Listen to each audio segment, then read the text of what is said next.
नमस्कार दोस्तों, मैं संजय डावरा आप सभी विद्यार्थियों का हार्दिक स्वागत करता हूं डावरा क्लासेज के इस ऑनलाइन प्लेटफॉर्म पर। प्यारे विद्यार्थियों, जैसा कि आप सब भाइयों को पता लग चुका है कि रेलवे ग्रुप डी की एग्जाम डेट आ चुकी है और किसी ने नहीं सोचा ऐसा हो चुका है।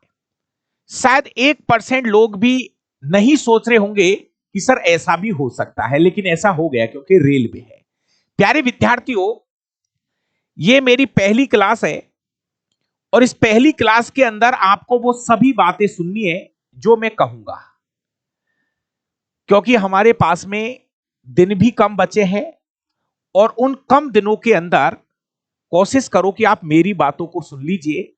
जिस दिन आप पेपर देके आओगे तो आपका सब कुछ सही हो जाएगा। अब आपको आलतू फालतू की बातें बिल्कुल नहीं करनी है।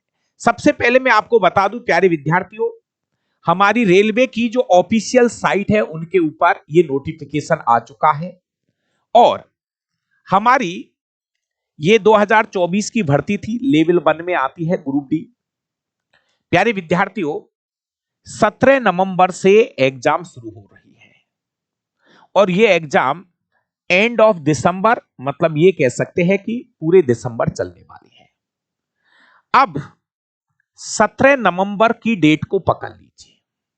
हमारे पास जो डेट है वो है 17 नवंबर। प्यारे विद्यार्थियों, आपको पता होगा कि रेलवे ग्रुप डी के अंदर 1 करोड़ और 8 लाख फॉर्म है। एग्जाम कितने देंगे वो बाद की बात है, लेकिन जो पेपर तैयार होंगे वो 1 करोड़ 8 लाख स्टूडेंट्स के हिसाब से ही तैयार होंगे। शायद भारत ही नहीं, पूरे वर्ल्ड की सबसे बड़ी ये परीक्षा है जिसके हिस्सेदार आप भी होंगे और जो पदों की संख्या है वो 32,400 और कुछ पद है। ठीक है ना? एक्यूरेट कितने हैं? टोटल जो पदों की संख्या है वो है 32,438। जी हां, टोटल जो पद है वो 32,438 पद है जिन पर यह भर्ती हो रही है। दोस्तों, ये बेरोजगारी का मामला है और मैं तो मेरे YouTube चैनल पर लाइव वाले बच्चों से, हर स्टूडेंट्स के एक ही चीज कह रहा हूं, एक बार एग्जाम पास हो जाए, फिजिकल पास हो जाए, एक बार ज्वाइनिंग लेटर मिल जाए, उसके बाद में आप जो करना है वो कर लीजिए।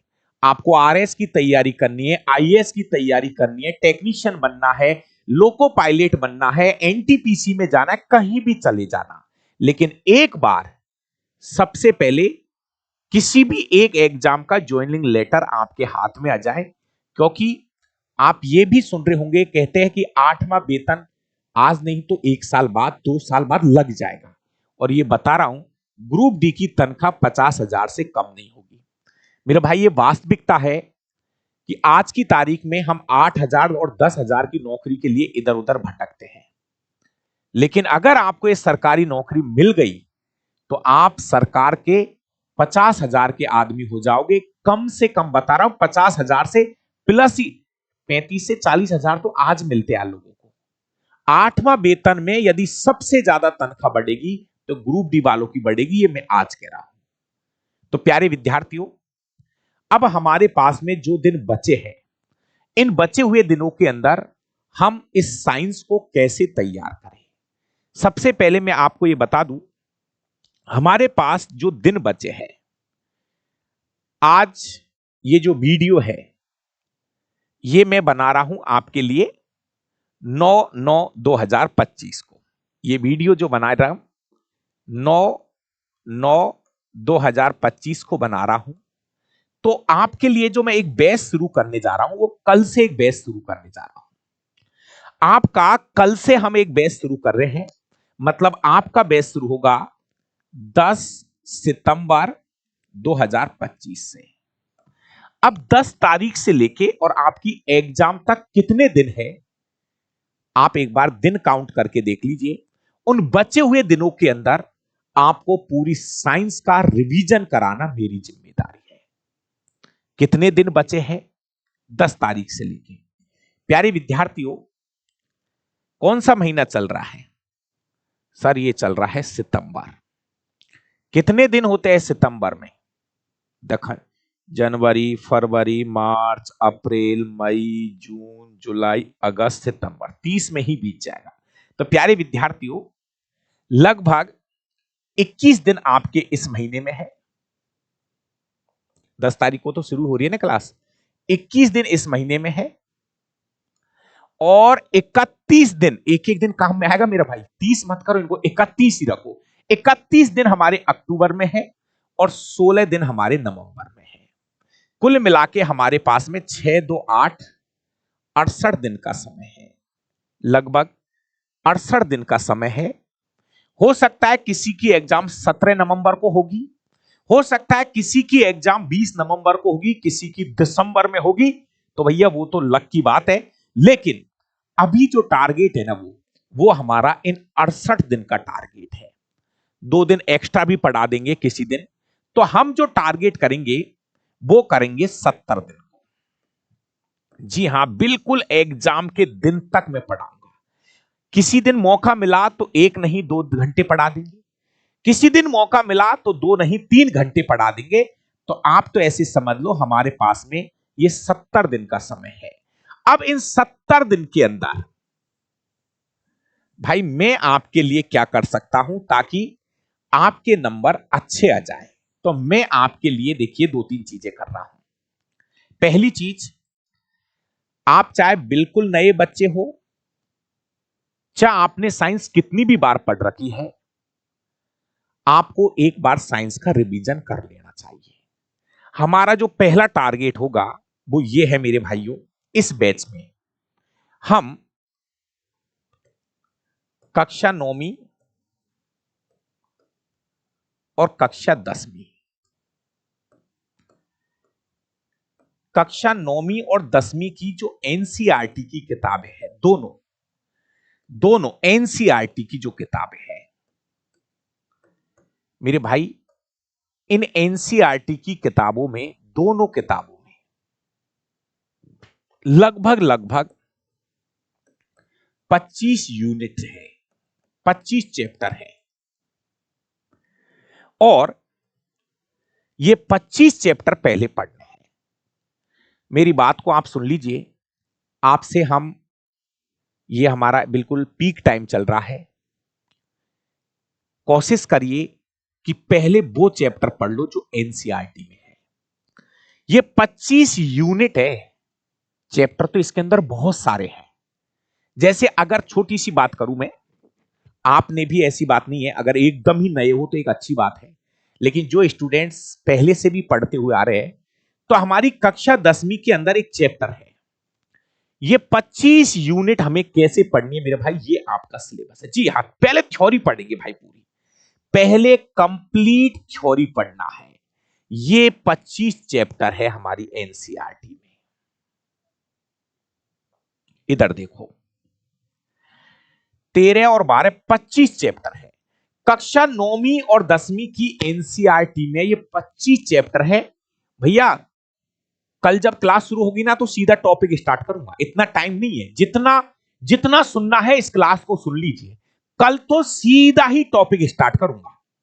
प्यारे विद्यार्थियों, कक्षा 10वीं के अंदर जो चैप्टर है आपको भी पता होगा, रासायनिक अभिक्रिया और समीकरण, 25 चैप्टर है। और आपको यह भी पता है कि ग्रुप डी के अंदर 100 में से 25 क्वेश्चन साइंस के आएंगे। ठीक है, पक्की बात है ना। एएलपी की बात करूं, लोको पायलट की अगर कोई भाई तैयारी करेगा तो 75 में से 20 क्वेश्चन साइंस के आएंगे। अगर टेक्नीशियन ग्रेड 3 की बात करते हो तो 100 में से 40 क्वेश्चन साइंस के आएंगे। मतलब साइंस का कहीं ना कहीं वेटेज है। और अगर जेई की बात करूं तो आरआरबी जेई में मेरे भाई 30 क्वेश्चन साइंस के आ रहे हैं। कहने का मतलब आपकी हर एग्जाम में साइंस आएगी। ग्रुप डी में 25 क्वेश्चन आ रहे हैं, लोको पायलट में 20 क्वेश्चन आ रहे हैं, ग्रेड 3 टेक्नीशियन में 40 क्वेश्चन आते हैं साइंस के, और आरआरबी जेई के अंदर साइंस के 30 क्वेश्चन आएंगे। मेरे भाई अभी हम थोड़ी देर के लिए ग्रुप डी की बात कर लेते हैं। 25 क्वेश्चन है, 25 चैप्टर है। 13 चैप्टर ये रहे कक्षा 10वीं में, और 12 चैप्टर ये रहे कक्षा 9वीं में। अब थोड़ा मेरी बात को समझो दोस्तों, 1,08,00,000 लोग एग्जाम देंगे। मेरे हिसाब से तो ये एग्जाम, मेरे हिसाब से, बाकी का भी देखते हैं, 2-4 दिन की बात है, लगभग 40 दिन ये एग्जाम चलेगी, कम से कम बता रहा हूं। ज्यादा भी चल सकती है, ज्यादा भी चल सकती है, ज्यादा भी चल सकती है। मैं तो कह रहा हूं 50 दिन तो मैं मान के चल रहा हूं। मेरा अनुमान है कि ये परीक्षा 50 दिन के आसपास चलनी चाहिए और पर डे 3 पेपर। मेरे भाई सुन मेरी बात, 150 पेपर के आसपास कराएगी ये, 150 पेपर के आसपास होंगे और प्रत्येक पेपर में 25 क्वेश्चन लेने इनको, तो गुणा भाग कर लीजिए। 25 25 पंजू 125, लगभग 3750 क्वेश्चन साइंस के लेने हैं। समझो मेरी बात को, समझने की कोशिश करो, धैर्य रखो। जब मैं दावा कर रहा हूं आपसे कि 25 में से 20 से कम किसी के सही नहीं होने दूंगा, 20 से कम किसी के नहीं होने दूंगा, मैं, मेरे पे छोड़ दो, आप टेंशन मत लो। मैं कह रहा हूं ऐसे ऐसे स्टूडेंट बताऊंगा जो 25 में से 25 भी सही करके आएंगे। धैर्य रखो, हाय हाय करने से काम नहीं चलेगा। गुरुजी ये भी कर लू, वो भी कर लू, नहीं, कुछ भी नहीं होगा। एक रिएक्शन भी याद नहीं आएगी परीक्षा में घुसते घुसते, ये भी भूल जाओगे विस्थापन क्या है, द्वि विस्थापन क्या है। इसलिए हाय हाय को छोड़ो, अभी शांतिपूर्वक ढंग से विज्ञान को मेरे पे छोड़ दो आप, तो कि सर ये 70 दिन है, हमने तो डाबरा सर पे छोड़ दिए, चाहे बीच में कितना भी कुछ भी हो जाए, आप तो मेरे पे छोड़ दो, ठीक है। अब मैं ये कह रहा हूं 50 दिन परीक्षा चलनी है, 3 पेपर पर डे होने, 150 पेपर में 3750 क्वेश्चन विज्ञान के छांटने इन लोगों को। हमारे पास में 25 पार्ट है और इन 25 पार्टों में से इनको 3750 क्वेश्चन बनाने, ऐसे मान के चलो। तो मैं आपसे यह कहना चाहता हूं कि 9वीं 10वीं की एनसीईआरटी की हर एक लाइन, मेरे भाई सुन ले मेरी बात, चाहे कितना भी बड़ा क्वेश्चन हो, चाहे कितना भी छोटा क्वेश्चन हो, हां मेरे भाई नमक का सूत्र भी याद करके जाना, नमक का सूत्र भी याद करके जाना। इसलिए कह रहा हूं मैं, क्योंकि इतने सारे जब क्वेश्चन बनेंगे ना, तो मैं कह रहा हूं आपसे, आपको हर छोटा क्वेश्चन, हर बड़ा क्वेश्चन, हर छोटा क्वेश्चन, हर बड़ा क्वेश्चन सब नजर आएगा, सब नजर आएगा। इसलिए मैं तो कह रहा हूं जैसे आप पढ़ते हो पावर हाउस ऑफ सेल, कोशिका का शक्ति गृह, माइटोकॉन्ड्रिया को कहते हैं।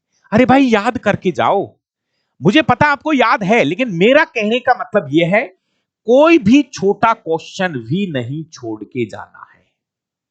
क्वेश्चन चाहे छोटा हो चाहे बड़ा हो, मैं तो कह रहा हूं आपको इन बचे हुए दिनों के अंदर साइंस की हर एक लाइन पता होनी चाहिए। जहां मुझे लगेगा कि मोस्ट, वहीं पे मैं क्वेश्चन वाचक लगाता चलूंगा, कहता चलूंगा मोस्ट मोस्ट मोस्ट मोस्ट। मैं जगह जगह पूरी जहां जहां भी पढ़ाता जाऊंगा, वहां वहां अंडरलाइन करता जाऊंगा। मैं तो कह रहा हूं उन अंडरलाइनों को, जहां मैं ये बोलू ना कि आएगा, उसको अलग से लिख लेना, ठीक है। अब भाई हमें पहला काम यह है, एक बार ये जितने भी चैप्टर है, रासायनिक अभिक्रिया वाला चैप्टर है, अम्ल क्षार लवण है, धातु अधातु है, कार्बन और कार्बन के यौगिक है, आवर्त सारणी नहीं है। सुनो मेरी बात, चाहो तो आवर्त सारणी की वीडियो मैं डाल दूंगा, लेकिन मैं तो कह रहा हूं कि जब नहीं है तो कुछ टाइम के लिए साइड में लगाओ, है ना, कुछ टाइम के लिए छोड़ो। अभी अगर आप पढ़ सकते हो तो आपको मैं आवर्त सारणी की वीडियो भी डाल दूंगा, लेकिन अभी साइड में लगाओ, अभी पहले है जिसको देखो। भाई ये जो 5वां पार्ट है ना, जय प्रक्रम, इस 5वें पार्ट के अंदर कम से कम 500 क्वेश्चन है, 500 क्वेश्चन है इस 5वें पार्ट के अंदर। कैसे गुरुजी? इस 5वें पार्ट के अंदर पाचन तंत्र, श्वसन तंत्र, रक्त, रक्त परिसंचरण तंत्र, मानव हृदय की संरचना, जाइलम फ्लोएम, प्रकाश संश्लेषण, स्वैपोसी, परपोसी, ऐसे कुल मिला के दुनिया भर के चैप्टर इस 5वें पार्ट के अंदर धसा रखे हैं लोगों ने। जिसको आप एक पार्ट मान रहे हो ना, एक पार्ट नहीं है, इसके अंदर 5 चैप्टर इंक्लूड कर रखे हैं। इस 5वें पार्ट के अंदर कितने पार्ट घुसा रखे हैं? 5 चैप्टर घुसा रखे इसमें। इसीलिए कह रहा हूं मैं, ये 25 पार्ट नहीं है, ये चैप्टर है 30। कितने चैप्टर हो गए? 25 प्लस 5, सीधे सीधे 30 चैप्टर हो गए। इसके बाद नियंत्रण और समन्वय, इसमें 2 पार्ट है। 2 पार्ट है, कौन कौन से गुरुजी? तंत्रिका तंत्र और अंतःस्त्रावी तंत्र। तंत्रिका तंत्र और अंतःस्त्रावी तंत्र, अगर एक ही लाइन में बोलूं तो हमारे शरीर के जितने भी तंत्र है, पाचन तंत्र, श्वसन तंत्र, अंतःस्त्रावी तंत्र, तंत्रिका तंत्र, रक्त परिसंचरण तंत्र, उत्सर्जन तंत्र, कंकाल तंत्र, कहने का मतलब हमारे शरीर के जितने भी तंत्र हैं, प्रजनन तंत्र, वो सभी है, वो सभी है, पूरे तंत्र। इसके अलावा जीव जनन कैसे करते हैं मेरे भाई? अभी हमने 2024 के पेपर देखे। मैंने मेरे डावरा क्लास यूट्यूब चैनल पर 2024 के पूरे पेपर कराए हैं, एक बार देखो। और अगर 2022 के पेपर देखना, 99 पेपर यूट्यूब पर अभी चल रहे हैं, वो 99 पेपर करा रहा हूं यूट्यूब पर, है ना? तो भाई इस चैप्टर से तो भर भर के क्वेश्चन आए हैं। जेनेटिक्स, आनुवांशिकता, ये किंग किंग किंग किंग चैप्टर, प्रकाश का परावर्तन, अपवर्तन, दर्पण, लेंस, किंग किंग चैप्टर जिसको कहते हैं, यह है रिफ्लेक्शन ऑफ लाइट। परावर्तन है, अपवर्तन है, दर्पण है, लेंस है। इसके बाद मानव नेत्र की संरचना, रंग बिरंगे संसार, इसमें प्रकाश का प्रकीर्णन है, वर्ण विक्षेपण है, इंद्रधनुष है, इसमें है विद्युत धारा, चुंबक चुंबक चुंबक चुंबक, और हमारा पर्यावरण। पर्यावरण पता है 2 चैप्टर है। एक तो इस पर्यावरण में इकोलॉजी, इस पर्यावरण के अंदर जो मेन चैप्टर है ना, वो है पारिस्थितिकी एवं पारिस्थितिकी तंत्र। इस वीडियो को ध्यान से सुनो, ये ही वो वीडियो है जो हमारे दिमाग में पिक्चर सेट करेगा। अब से पहले आपने क्या पढ़ा था उसको भूल जाओ, ऐसे समझो कि एक नई पिक्चर हम तैयार कर रहे हैं। लेकिन अब जो बात बोली जाए ना, वो बात हमेशा हमेशा के लिए आपको याद रह जाए, और भगवान करे कि हम जो बोले वो परीक्षा में फंसता चला जाए और आपका पेपर अच्छा हो जाए। ये कक्षा 10वीं के चैप्टर है। फिर पढ़ेंगे 9वीं के चैप्टर, हमारे आसपास के पदार्थ। ये पदार्थ है, इसमें वो आता है, आपको पता है, ठोस, द्रव, गैस, पदार्थ की अवस्था है। एक है अवस्था परिवर्तन। जब तक चैप्टरों का पता नहीं होगा, जब तक चैप्टरों के टॉपिकों का पता नहीं होगा, पिक्चर नहीं बनेगी दिमाग में।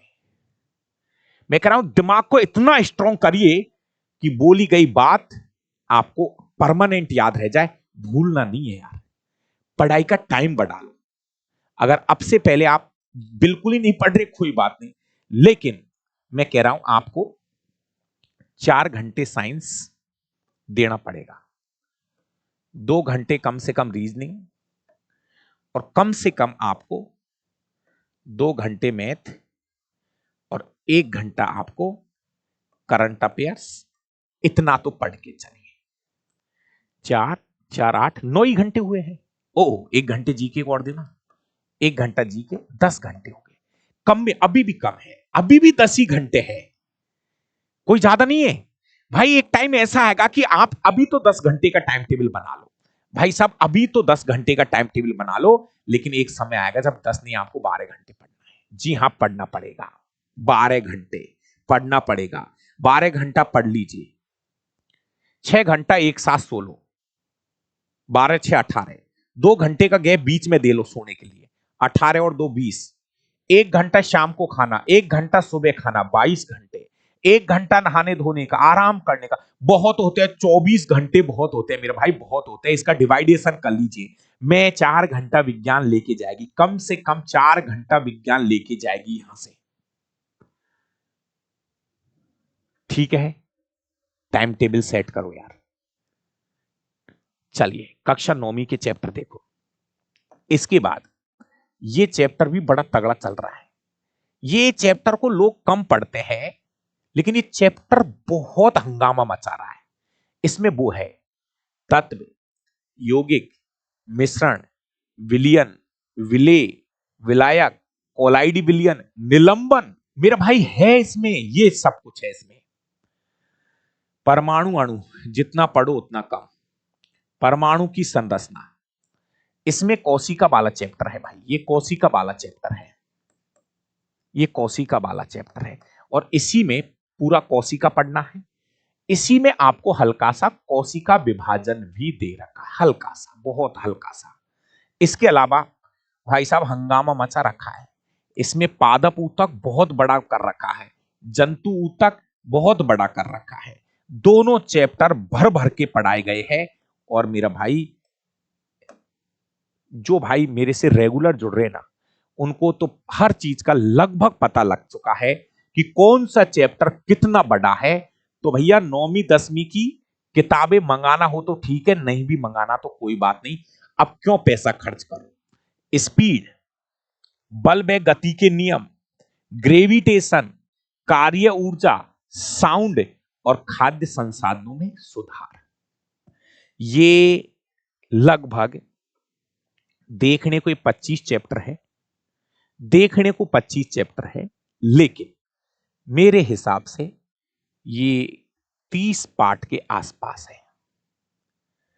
और अभी इतना पढ़ लो, बहुत है, इससे हमारा काम चल जाएगा। मेरा भाई ये पूरे 25 के 25 चैप्टर बोले तो 30 के 30 चैप्टर का रिवीजन मैं आपको कराऊंगा। कितने दिन में? लगभग 65 से 70 दिन में। कोशिश, टारगेट, पहला टारगेट 20 दिन, सॉरी पहला टारगेट 60 दिन का है। ऊपर के जैसे 6 और 7 दिन बच रहे हैं, क्योंकि फिक्स है बीच में कोई भी त्योहार बड़ा आएगा तो वहां पर भी हमारे 3-4 दिन खराब होंगे, लेकिन वो 4-5 दिन हम कहीं ना कहीं निकाल देंगे, पक्की बात है उनको। तो कोई बात नहीं, अभी आप जो टारगेट करो 30 चैप्टर है और आपके पास 60 दिन है। मेरे भाई अगर इसकी ओरिजिनलिटी बताऊं, अगर सच में जो स्टूडेंट रिपीट कर रहा है उनको पता होगा, विज्ञान को सीखने में 6-6, 8-8 महीने लग जाते हैं, लेकिन कोशिश करेंगे कि इस रिवीजन के तहत हम उन सभी अच्छी चीजों को फोकस करेंगे जहां से क्वेश्चन बन सकता है। अब ये रिवीजन कैसे हो सकता है? अब देखो मैं आपको क्या देने वाला हूं। ये जो रिवीजन बैच है, ये कल रात 2 टाइम मुझे चाहिए आपके। इस बैच के लिए आपसे मैं फिर कह रहा हूं, 2 टाइम मैं आपके लेके चलूंगा। एक टाइम रहेगा मेरा, ये टाइम बचा के रखना, एक तो 6 से 7:30 का शाम को, एक तो ये टाइम बचा के रखना, और एक 9:30 से बचा के रखना, 9:30 से 10:30। ये टाइम बचा के रखना आप मेरे लिए। अभी जो ये बैच शुरू करूंगा मैं कल से, तो ये बैच शुरू करूंगा 9:30 बजे से, कल से। जी हां, मतलब ये बैच 10:09 से शुरू हो रहा है। बैच की शुरुआत में 9:30 से करूंगा, बाकी की मेन टाइम 6 से 7:30 का रहेगा। मैं आपसे फिर बोल रहा हूं, मेन टाइम 6 से 7:30 का रहेगा। और टाइम तो भैया आप तो फ्री हो, सीधी सी बात है, आप फ्री रहो। अभी मैं आपको 2 टाइम बता रहा हूं, मैं तीसरा टाइम भी आपके लिए ऐड करूंगा। पढ़ना तो पड़ेगा, है ना, कोई दिक्कत नहीं। 3 घंटे, 3 घंटे तो जी हां देना पड़ेगा साइंस को। 3 घंटे आपको विज्ञान को देने पड़ेंगे। आराम आराम से धैर्य रखो, मैं करा दूंगा, पूरा रिवीजन करा दूंगा। और प्यारे विद्यार्थियों, अगर हम 2 घंटे के हिसाब से भी पढ़ेंगे तो हमारे पास लगभग 120 घंटे का समय है। 120 घंटे में हो जाएगा साइंस का रिवीजन। अब ये सब बातें हो गई, बात आती है कि जो स्टूडेंट एप्लीकेशन से है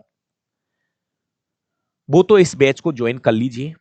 ये बैच लाइव चलेगा, ये तो मैं लाइव कराऊंगा रिवीजन। लेकिन एक छोटी सी बात और बता दूं, लाइव के साथ साथ आपको मैं साइंस का रिकॉर्डेड बैच भी दूंगा, रिकॉर्डेड बैच भी दूंगा।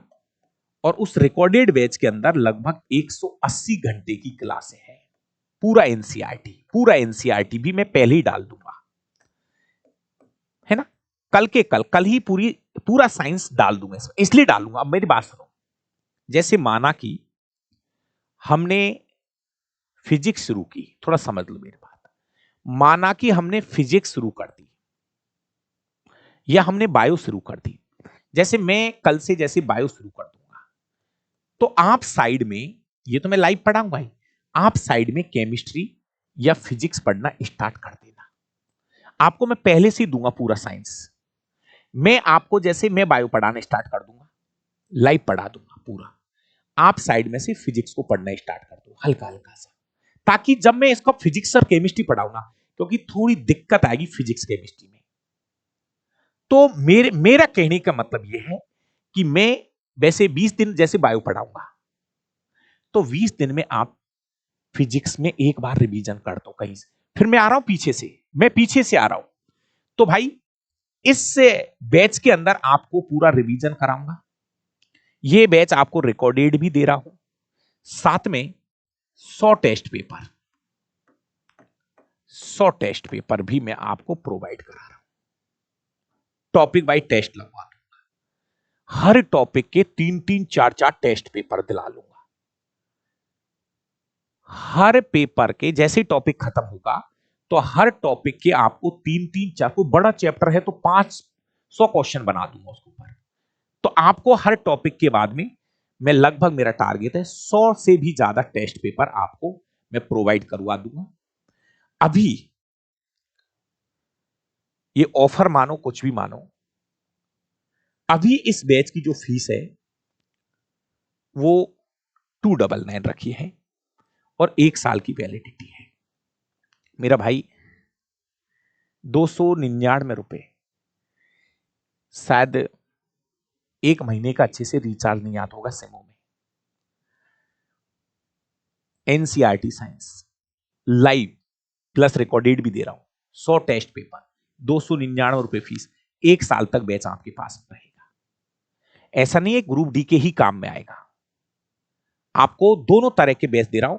पूरा साइंस दे रहा हूं, अच्छी वाली साइंस साइड में, 180 घंटे की साइंस भी दे रहा हूं साथ में, 1 साल तक आपके पास में रहेगी।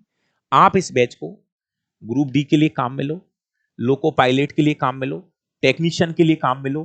आपको दोबारा विज्ञान का बैच नहीं खरीदना, सीधी सी कहानी है। 299 फीस है, 1 साल की वैलिडिटी है। जिसको भी ये बैच परचेज करना है, ज्वाइन करना है, कर लीजिए। बाद में रोज रोज थोड़ी है, इसमें तो 2 या 3 दिन हम रजिस्ट्रेशन करेंगे, बाद में नहीं करेंगे, क्योंकि फिर तो खटाखट चलेगा मामला। तो जो भी अपना कोई भी मित्र भाई है, आप 2 दिन में 3 दिन में इस बैच को ज्वाइन करा दो, नहीं तो ये बैच चलेगा सूटा सूट। अब इसमें पढ़ाने का तरीका क्या रहेगा वो सुन लो। इसमें मेरे पास 2 चीजें हैं, पढ़ाने के मेरे पास 2 तरीके हैं। देखिए, हम कोशिश करेंगे, ये मेरी हाथ से लिखी गई किताब है, समझ रहे हो। ज्यादातर स्टूडेंट्स ने किताब मंगा ली होगी, ये मेरी हाथ से लिखी गई किताब है मेरे भाई। और अगर आपने नहीं मंगाई तो आप मेरे एप्लीकेशन से इसको ऑर्डर कर दो, स्पीड पोस्ट करवा लो और ये किताब मंगा लो। मैं इस किताब की एक एक लाइन पढ़ा दूंगा आपको, समय बच जाएगा। किताब भी मंगवा लो ताकि रिवीजन करने में आपको सुविधा मिल जाएगी। पता है, ये जो पहला जो टॉपिक मैं बात कर रहा हूं, जीव विज्ञान का परिचय, है ना, इस टॉपिक को अगर हम लिख लिख के पढ़ेंगे ना, तो पता है 1 पेज ही पढ़ा हुआ आएगा 1 दिन में। और पता चलेगा, हम अगर इस बुक का सहारा लूंगा तो मैं इस पेज को 15 मिनट में पढ़ा के दे दूंगा आपको। जैसे कल यहीं से शुरू करूंगा, ये बुक है, जी हां, हाथ से लिखिए यार, क्या बात कर रहा है। पूरी साइंस, फिजिक्स केमिस्ट्री बायोलॉजी, तीनों किताबें, फिजिक्स केमिस्ट्री एक साथ में है, बायोलॉजी एक साथ में है। हाथ से लिखिए पूरी किताब और आप इस किताब को मंगा लो, ऑर्डर कर दो, और कल से हम इस बैच को स्टार्ट कर रहे हैं जीव विज्ञान का परिचय इंट्रोडक्शन के साथ। अब यहां से शुरू कर रहे हैं, जीव विज्ञान किसे कहते हैं, बायोलॉजी किसे कहते हैं। तो भाई ये तो मैं बोलूंगा ना, धीरे धीरे याद करेंगे, हो जाएगी। विज्ञान की वह शाखा, जी हां, विज्ञान की वह शाखा जिसमें सजीवों का अध्ययन किया जाता है, स्टडी ऑफ लिविंग, सजीवों का अध्ययन किया जाता है। इसके अंदर किसका अध्ययन किया जाता है, सजीवों का अध्ययन किया जाता है। बस इतना सा ही पढ़ना है इसमें। सर सजीव क्या होते हैं? मेरे भाई सजीव वो होते हैं जिनमें पाचन, श्वसन, उत्सर्जन, जनन, ठीक है, वो गति भी करते हैं, वो वृद्धि भी करते हैं, उनमें एक कोशिका होता है, कोशिका संगठन होता है, जीव द्रव्य पाया जाता है। ये लक्षण जिसमें होते हैं ना, वो सजीव होते हैं। हम क्या है, सजीव ही तो है। ये पेन क्या है, ये सजीव नहीं है, ये निर्जीव है। ये पदार्थ है, केमिस्ट्री में एक पाठ पढ़ेंगे पदार्थ। ये क्या है, पदार्थ। और पदार्थ छोटे छोटे कणों से मिलकर बना होता है। पदार्थ जो है ना, छोटे छोटे कणों से मिलकर बना होता है। मैं कह रहा हूं आपका ऐसा मन लगा दूंगा, आपको हटने का मौका नहीं दूंगा। अपने मोबाइल के अंदर ऐसा रिचार्ज करा जो इंटरनेट नहीं रुकना चाहिए। मेरी जरूरत पड़ी तो मैं तो 5 घंटे भी खड़ा हो जाऊंगा आपके साथ, लेकिन आपका इंटरनेट नहीं रुकना चाहिए। आपके इंटरनेट की कीमत होगी 300-400 रुपए एक महीने का रिचार्ज, 300-400 रुपए। और मैं आपसे ये ऑफर मानो, कुछ भी मानो, पूरा साइंस का रिवीजन 299 में कराऊंगा, साथ में पूरा साइंस दूंगा। 1 साल तक पढ़ते रहना। इसके अलावा आपको 100 टेस्ट पेपर भी इसी फीस में दे रहा हूं, बाद में नहीं। बाद में ये फीस 399 499 होगी, ये बाद की बात है। जो भी अपना भाई ये बता दीजिए। ये बायोलॉजी की परिभाषा है। अगला क्वेश्चन है, जो ये बायोलॉजी शब्द है ना, बायो, LOG भाई, बायोलॉजी शब्द जो है ग्रीक भाषा के 2 शब्दों से मिलकर बना है, bios plus logos, BIOS plus logos, BIOS plus logos. BIOS शब्द का मतलब होता है लाइफ, जीवन, और लोगोस मतलब स्टडी, अध्ययन, जीवन का अध्ययन, जीवन का अध्ययन। भाई बायोस का मतलब होता है, एक तरह से हम जीवन भी बोल सकते हैं या कुछ सजीव भी बोल लीजिए, एक ही बात है। सजीवों की स्टडी, सजीवों की स्टडी बायोलॉजी कहलाती है। अगली बात, जीव विज्ञान शब्द का प्रयोग, ये क्वेश्चन कहीं ना कहीं किसी ना किसी दिन छप सकता है परीक्षा में, ध्यान रखना। जहां ये मैं ये कह दूं कि मोस्ट, इसका मतलब मोस्ट। प्यारे विद्यार्थियों, बायोलॉजी शब्द का प्रयोग सब प्रथम किसने किया था, लेमार्क और ट्रेविरेनस ने 1802 में। भाई साहब ये क्वेश्चन ऊपर अब तक जितनी भी हमने 4-5 लाइनें पढ़ी है, तो उसमें से ये वो पहला क्वेश्चन है जो परीक्षा में काम में आ सकता है। बायोलॉजी शब्द का प्रयोग सबसे पहले लेमार्क और ट्रेविरेनस ने किया था 1802 में। याद करना भाई साहब, ठीक है ना। Father of biology, father of biology, जीव विज्ञान के जनक किसी को कहते हैं, अरस्तु को कहते हैं। अब बात आती है, इससे जीव विज्ञान की 2 शाखाएं हैं। इस जीव विज्ञान की 2 शाखाएं हैं। क्लास कल से शुरू हो रही है भाई साहब, जो भी डेमो फेमो देना है ना, दे दिया इस क्लास में। ये इस तरीके से चलेगा ये बैच। हां, नोट्स अगर आप लिख सकते हो तो लिख लो, समय हो तो। लेकिन अगर समय नहीं हो तो हमारी एप्लीकेशन पर बुक का एक अलग से फोल्डर बना हुआ है, वहां से आप इन दोनों बुकों को ऑर्डर कर दो। भाई मैं तो ये नहीं कह रहा कि तू मंगा, अगर तेरी बस की होना तो तू लिख ले, है ना। और अगर तेरी बस की बात नहीं है तो, जब बस की नहीं है तो क्या करूं बताओ, मुझे बताओ। जब तुम्हारी बस की नहीं है, तुम भटकते भटकते आ रहे हो लास्ट टाइम पे, जब तुम्हारी बस की नहीं है, तो ये मेरी साइंस की 2 किताबें हैं। पुरानी किताब मत ले लेना किसी से। अगर आप राजस्थान से हो तो आपको जयपुर के अंदर दौसा, अलवर, भरतपुर लगभग ये किताबें मिल जाएगी। मेनली टोंक फाटक पे जाइए, और किताब पुरानी और चल रही है मार्केट में। फिर कह रहा हूं, पुरानी किताब नहीं लेनी है, पूरा अपडेट है, नई किताब लेनी है। यहां लिख रहा है ना रेलवे 2025-26, साफ साफ लिख के दे रहा हूं। दोनों किताबें ऑर्डर कर दो। और ये वो ही चीज है जो मैं बाहर ये पढ़ा रहा हूं। और अगर आपको कोई भी सूचना आपको लेनी है हमसे, तो ये नंबर मैं आपको दूंगा, इस पे आप बात करो। 8233, सेव कर लो इसको, 95-8002। एक तो ये नंबर ले लो, और एक है 7426872233। ये नंबर ले लो। कोई भी दिक्कत हो, कोई भी समस्या हो, आप आराम से सुबह 9 बजे से लेके और शाम को 6 बजे तक आप कभी भी कॉल करो, हम आपको जवाब देंगे। ठीक है ना? कर लो सेव। अगर आपको दिक्कतें आएंगी ना तो आप इसको कर लेना इसको। ठीक है? तो ये कहानी है प्यारे विद्यार्थियों। लगे से हाथ समय कम है तो ये टॉपिक कर ही देता हूं। प्यारे विद्यार्थियों, बॉटनी किसे कहते हैं, वनस्पति विज्ञान किसे कहते हैं? देखो, ज्यादा समय खर्च मत करो। ये परिचय अभी नहीं है, ज्यादा मेनली किताबों में नहीं है, नौवीं एनसीईआरटी 10वीं में नहीं ये चीज है, इसलिए इस पे बहुत ज्यादा समय खराब मत करो। बॉटनी, बॉटेन, जड़ी बूटियों का अध्ययन। जो बॉटनी है ना, बॉटनी, ये बॉटेन शब्द से उठाया है, जिसका मतलब होता है जड़ी बूटियां। प्यारे विद्यार्थियों, बॉटनी मतलब वनस्पति विज्ञान, नाम से ही पता चल रहा है जहां पर पेड़ पौधों का अध्ययन किया जाता है। Study of plant, study of plant. Revision भी ऐसा कराऊंगा, मन में उतार दूंगा। आराम भी करना। कोई कहे गुरुजी पढ़ाता ही जाओ, पढ़ाता ही जाओ, घायल हो जाओगे।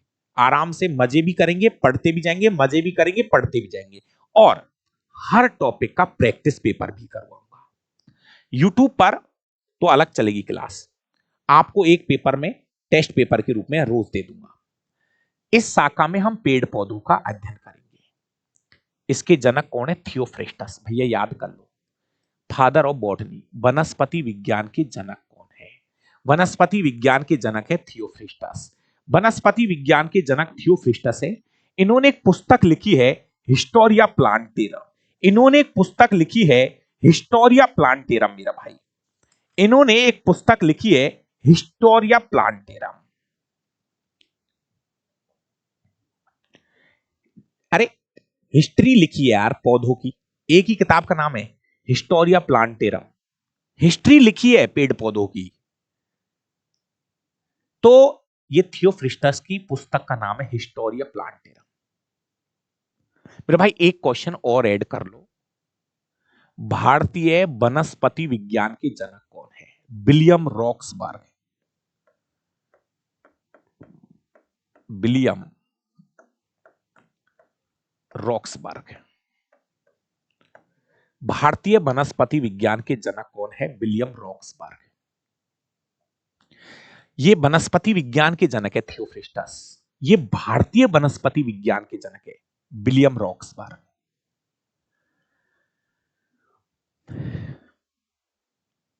जरूरत पड़ेगी तो 3-3 घंटे भी पढ़ा लेंगे। काफी छुट्टी आएंगी बीच में मेरी भी, तो 3-3 घंटे भी पढ़ लेंगे, हो जाएगा। लेकिन चीजें याद रहनी चाहिए, रिवीजन, याद याद याद। ठीक है ना? इधर जूलॉजी। जूलॉजी मतलब जू जू जू मतलब जंतुओं का अध्ययन। तो जीव विज्ञान की वह शाखा जिसमें जीव जंतुओं का अध्ययन किया जाता है, उसको हम जूलॉजी बोलते हैं। ध्यान रखना, जूलॉजी के जनक अरस्तु है। हाँ, ये वही अरस्तु है जिसको फादर ऑफ बायोलॉजी कहा था। ये वही अरस्तु है जिसको फादर ऑफ बायोलॉजी कहा था। फिर इसका इंटरेस्ट किसमें था? जंतुओं में, तो ये फादर ऑफ जूलॉजी बन गए। और इनकी पुस्तक का नाम है Historia animalia. Historia animalia, Historia animalia. ये इस तरह की बुक है, ये आप मंगा लो। और कुछ भी आपको लगे, हाथ से लिखी है पूरी किताब। पूरी किताब जो है ना वो हाथ से लिखी है, पूरी किताब हाथ से लिखी गई है। तो आराम से आप इस किताब को ऑर्डर कर दो। और ये तो है बायो की, और ऐसी फिजिक्स केमिस्ट्री की किताब है, आप इसको ऑर्डर करके मंगवा दो। इसके बाद में अगर कहानी ये है कि जब मैं तो पढ़ा ही रहा हूं, मैं कोई भगवान नहीं हूं। हो सकता है आपको 2-4 क्वेश्चन नए मिले तो इसी बुक में ऐड करते जाना। इसी बुक में काफी जगह है, आप ऐड करते रहना। अगर मान लो आपको कोई भी 2 लाइन नहीं मिल गई तो आप इस बुक में ऐड करते चलना। तो भाई साहब, अभी तक की कहानी यही है। इसके अलावा हम कल से टॉपिक की शुरुआत कर देते हैं, और जरूरत पड़ी ना कहीं तो जो मैं आपको रिकॉर्डेड बैच दे रहा हूं, उस रिकॉर्डेड बैच के अंदर देखो, ऐसी मेरी बुरी राइटिंग भी नहीं है। देखो ये रिकॉर्डेड जो बैच दे रहा हूं ना, उसमें ये पूरा पीडीएफ लगा के दे रहा हूं। ये हाथ से लिखा है भाई, ये मेरी राइटिंग है। तो मैं अभी जो आपको दे रहा हूं ये तो लाइव चलेगा, लाइव तो मैं किताब से करवा दूंगा, और ये मेरा हाथ से लिखा गया जो रिकॉर्डेड बैच आपको दे रहा हूं, उसमें ये बातें मैंने अभी हमारे बच्चों को पढ़ाई है। अभी जो लाइव बैच चल रहा है उसमें पढ़ाई है। तो इससे जरूरत पड़ी तो इससे भी रिवीजन कराऊंगा। हाइड्रोकार्बन किसे कहते हैं? तो भाई साहब, हाइड्रोकार्बन का नामकरण नामकरण तो जैसे मान लो कोई भी हम जब नाम लिखते हैं ना, तो जैसे आपने सुना ना, methane, ethane, propane, butane, pentane, नाम जब लिखते हो तो नाम लिखते समय हमें 2 चीज चाहिए होती है। एक होता है पूर्व लग्न जो आगे लगेगा, और एक होता अनुलग्न जो पीछे लगेगा। तो ये पूर्व लग्न है जो कि आपको 10 तक याद करने पड़ेंगे, है ना। मैथ आया हुआ क्वेश्चन है, इसमें से 100% कहते कार्बन यदि 4 है तो उसको क्या बोलते हैं? ब्यूट। कार्बन 5 है तो उसको क्या बोलते हैं? पेंट। कार्बन 6 है तो उसको क्या बोलते हैं? हेक्स। साफ सुथरा है। मैं ऐसी अपनी भगवान की दया से राइटिंग भी ठीक है, और आपको हर एक बात अच्छे से समझ में आ रही होगी। ऐसा घास काटने वाला काम नहीं है। तो ये आपको जो मैं बैच दे रहा हूं ना, साइड में रिकॉर्डेड बैच, उसमें बहुत अच्छे से मैंने साइंस पढ़ाई है। तो वो भी मैं साइड में आपको ये दूंगा, और लाइव तो रिवीजन कराऊंगा। तो मेरे भाई अच्छे रहो, खुश रहो, और डाबरा क्लासेज के नाम से हमारी एप्लीकेशन है दोस्तों।